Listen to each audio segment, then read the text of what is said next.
This is a story of Jennifer Ruth Stuart, a woman whose life was ripped away in the most chilling way imaginable. The murder of Jennifer Ruth Stuart broke a happy family and stunned an entire community. For months, investigators believed they had the case solved. Her friends and family thought justice was near, but then everything changed. Collision just when police were about to close Jennifer's case. A hidden clue surfaced that flipped the entire investigation upside down. Collision. No one expected that the story they thought they knew would unravel completely. A quiet Oregon town, a loving family, and a life full of dreams, all shattered in an instant. Jennifer Ruth Stuart was more than a name in the headlines. She was a mother, a partner, a friend. And yet, the events of that fateful day left questions that still haunt those who knew her. Have you ever wondered how a single overlooked clue can rewrite an entire investigation? How one discovery can shock even most experienced detectives? You'll see how the crime scene transformed from ordinary to chilling, how the family was torn apart by doubt, and how a community that once felt safe suddenly questioned everything. Collision, the clue that emerged, didn't just reopen the case. It revealed secrets no one could have predicted. Collision. As we dive into the twisted timeline of Jennifer Ruth Stuart's final days, you'll realize this was more than a murder. It was a puzzle of deceit, heartbreak, and shocking revelations. Stay with us, because this is where the story of Jennifer Ruth Stuart takes its darkest turn, and the truth becomes more horrifying than anyone imagined. This is a story of a real person, Jennifer Ruth Stuart. She was 38 years old, living in Oregon City, in the northern part of the state of Oregon. Her name first entered official records in September 2025, not for achievement or celebration, but because her life was taken away that turned routine investigation into a mystery that shocked everyone involved. Jennifer wasn't famous, and there were no public figures around her who propelled her into news headlines. What we do know, from law enforcement press releases and court filings, is that she lived quietly, known to neighbors and friends as a familiar face in her community. Those who would encounter her described her simply as a person whom others crossed paths with, not someone who drew attention.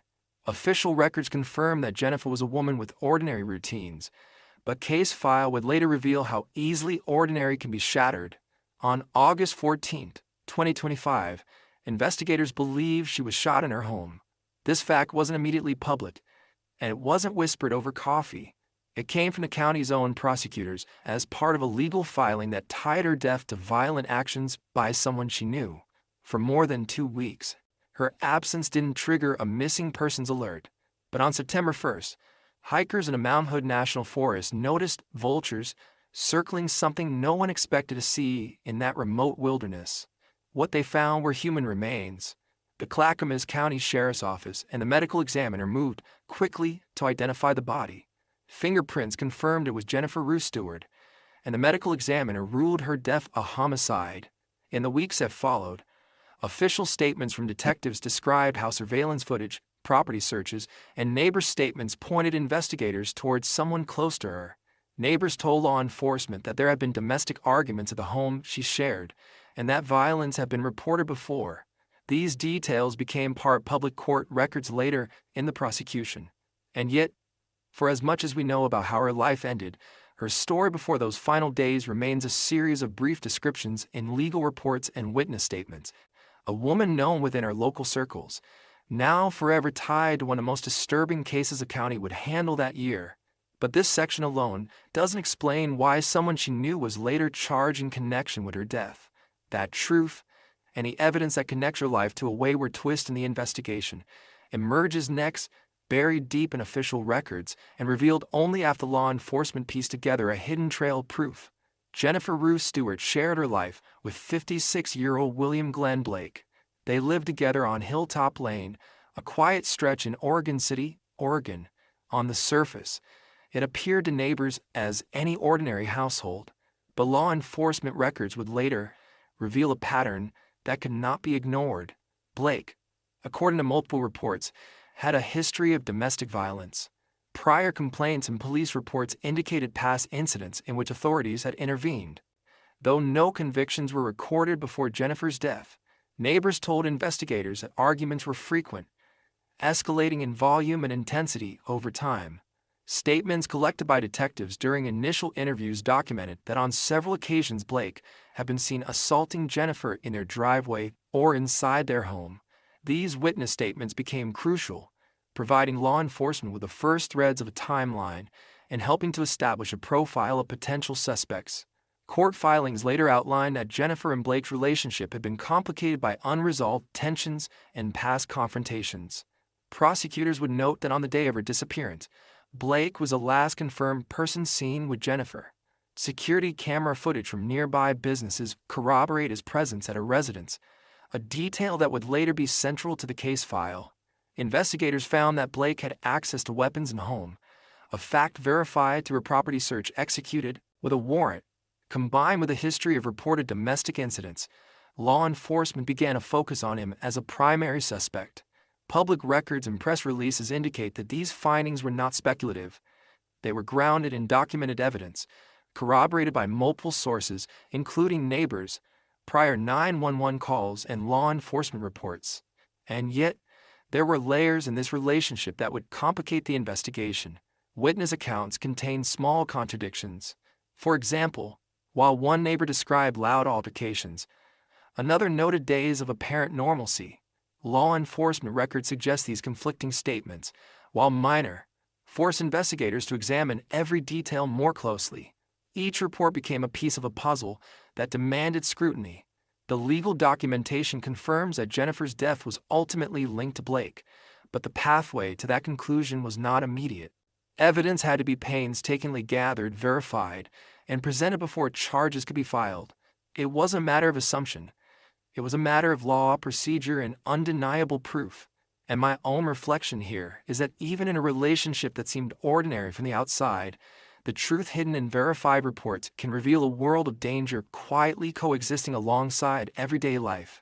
But as investigators would soon discover, the physical evidence at the scene held surprises of its own, a clue that would shift the focus of the case and challenge everything law enforcement thought they had already confirmed. August 15, 2025. Oregon City.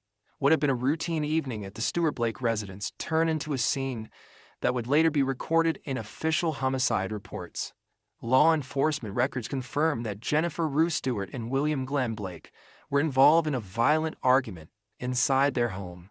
The confrontation escalated, and according to autopsy and forensic reports, Jennifer was shot by Blake. Investigators later concluded this gunshot as the direct cause of her death. There was no immediate call to emergency services.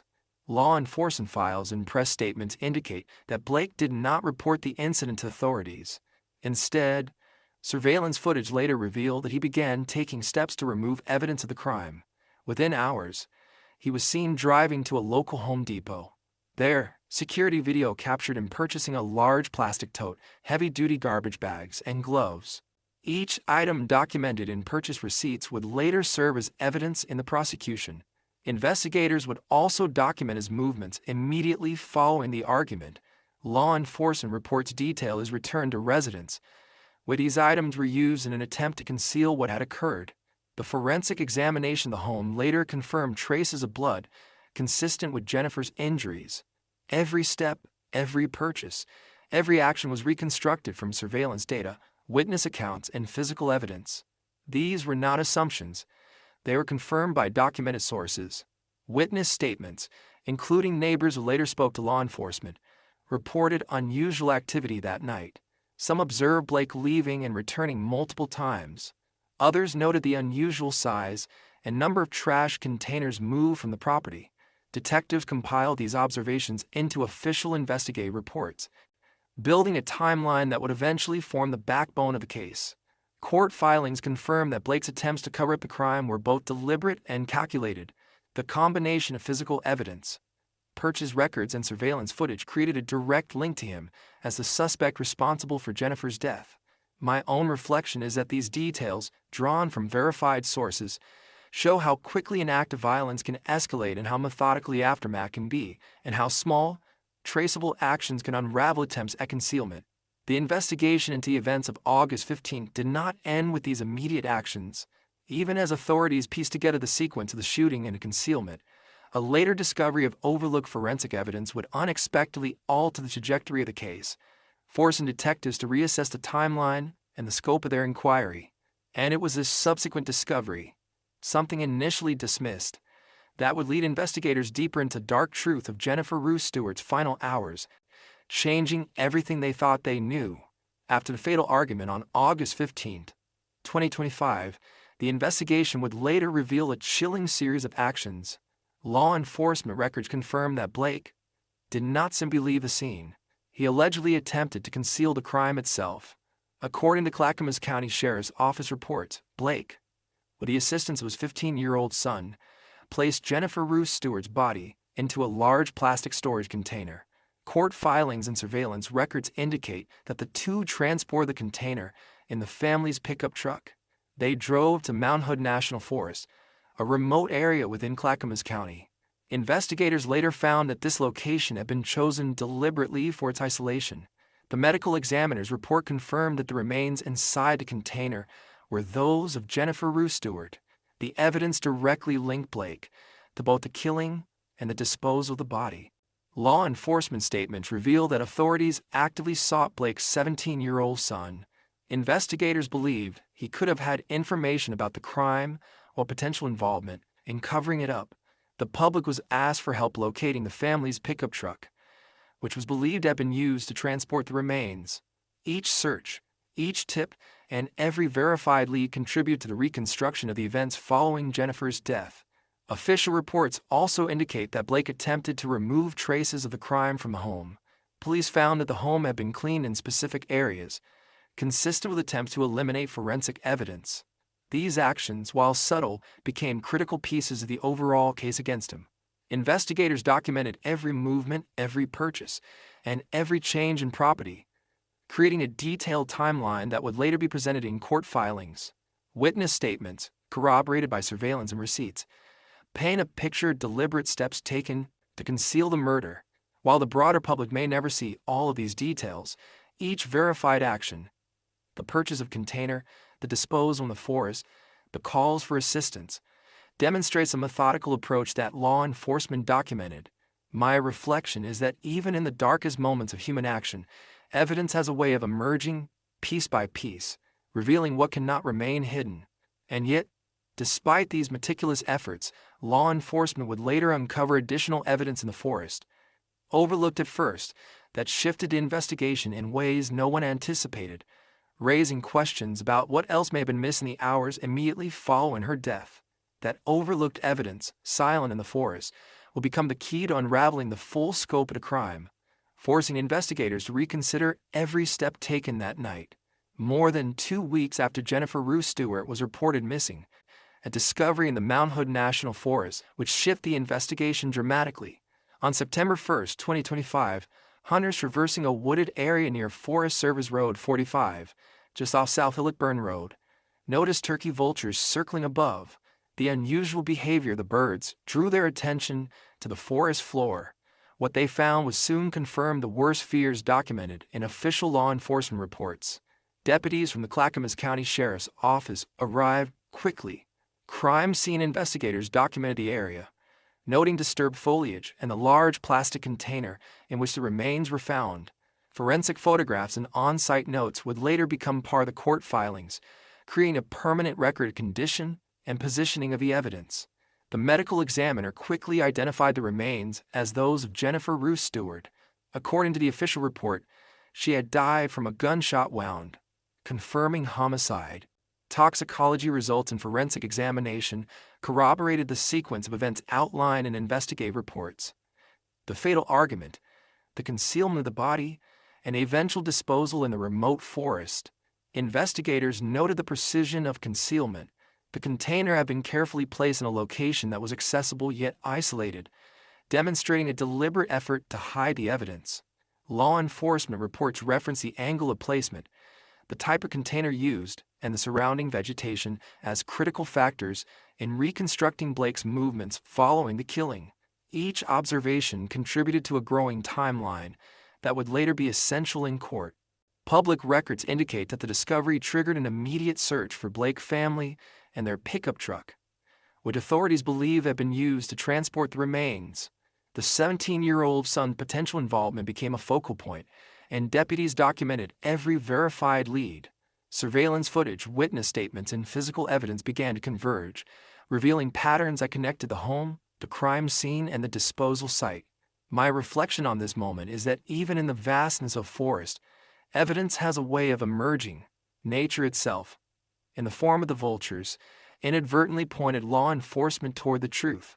Each detail, painstakingly recorded and verified, which slowly unraveled the deliberate concealment that had initially obscured a crime.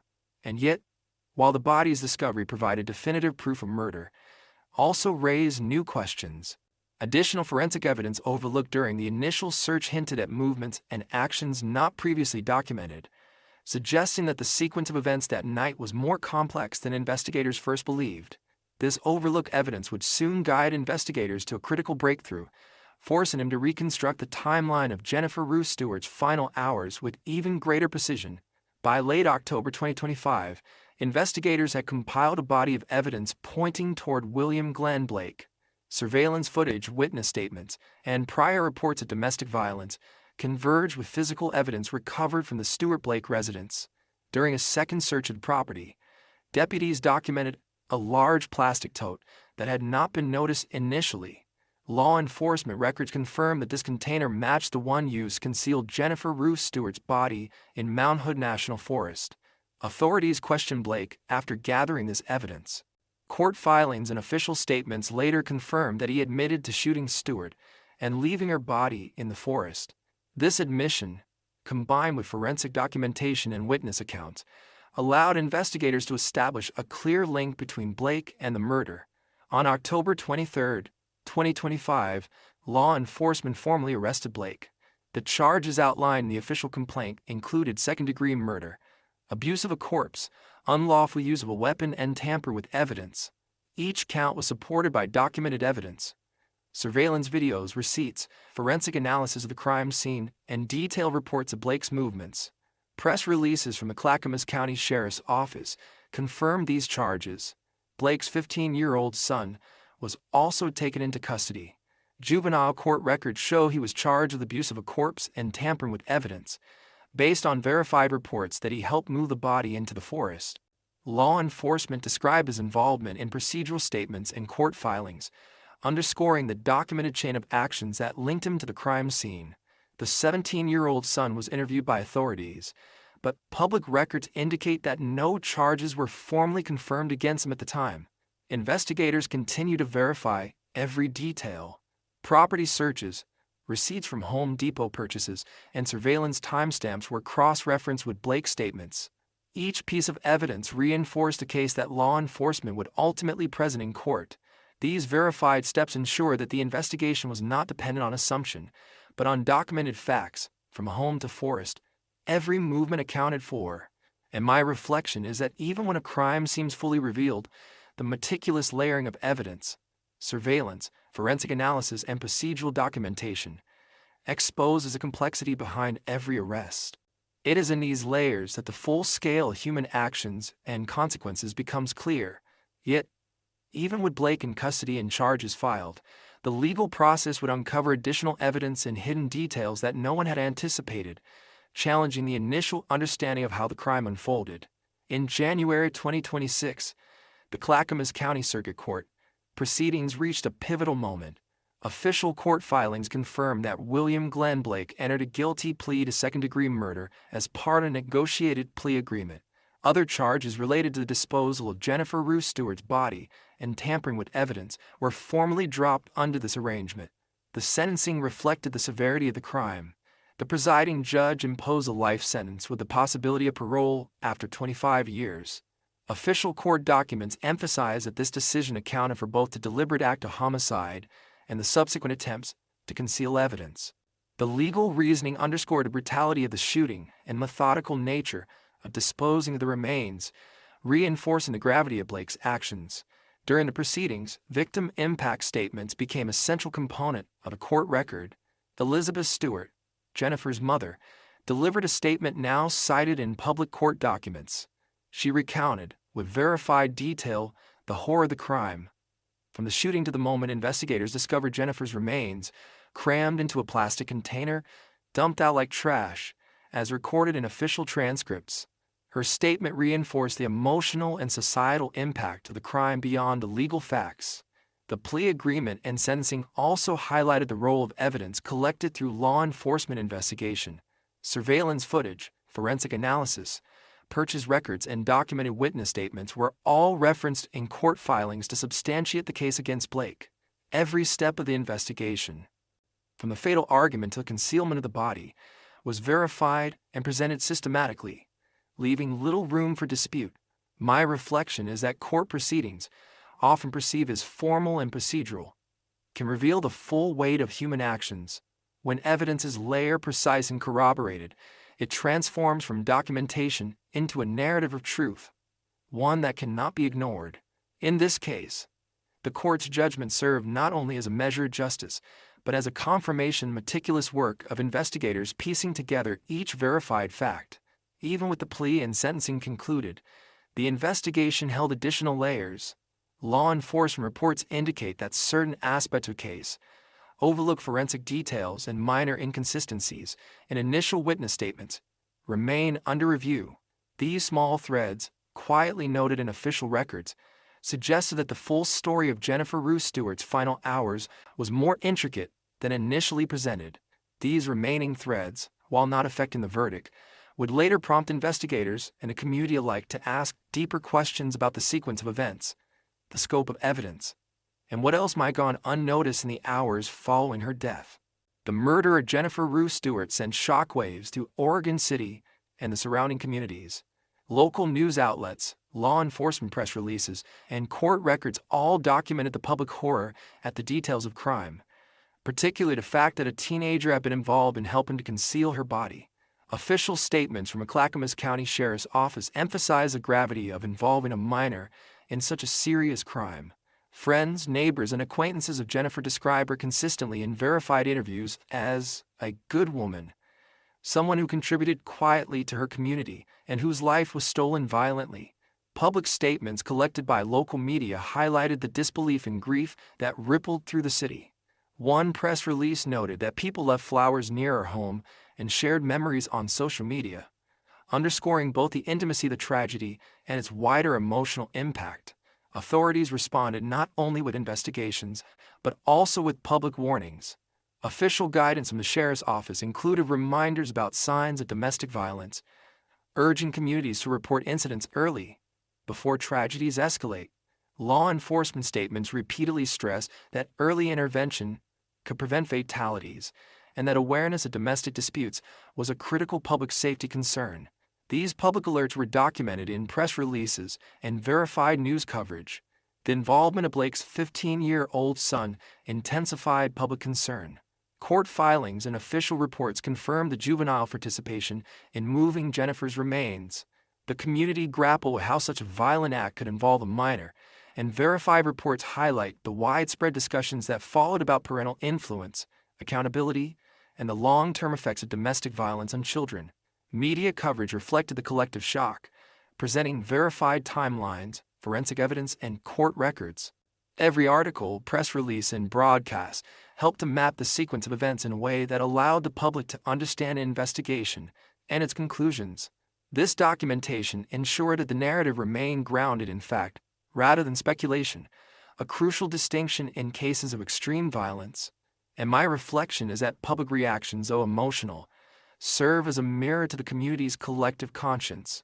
The response reveals not only grief but also vigilance, a willingness to confront uncomfortable truths about domestic violence, and to recognize the importance of reporting early signs before lives are irreparably changed. In this way, tragedy can lead to lessons that might save others. Yet, even as a community processed grief and outrage, law enforcement reports hinted at small inconsistencies in early witness statements and overlooked details at the scene, suggesting that despite the convictions, there are elements of the case that remain only partially understood.